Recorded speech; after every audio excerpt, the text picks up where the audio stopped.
Dos cosas únicamente para recalcar. Yo diría que hoy es un día de evaluación, de estudio y de buscar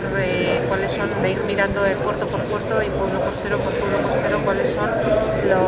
las consecuencias y hasta dónde son los daños que se han ido produciendo en nuestra costa, que son cuantiosos y en todos y cada uno de los municipios costeros. Por tanto, nuestros servicios técnicos, nuestros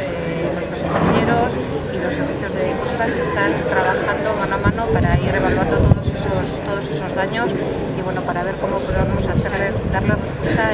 con la mayor brevedad y la mayor rapidez posible. Y por otra parte, como ayer decía también la consejera de Seguridad, Beltrán de Heredia,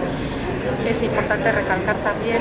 que tenemos un servicio propio de alerta en Euskalmet y con los servicios de meteorología, donde hemos sido capaces de prever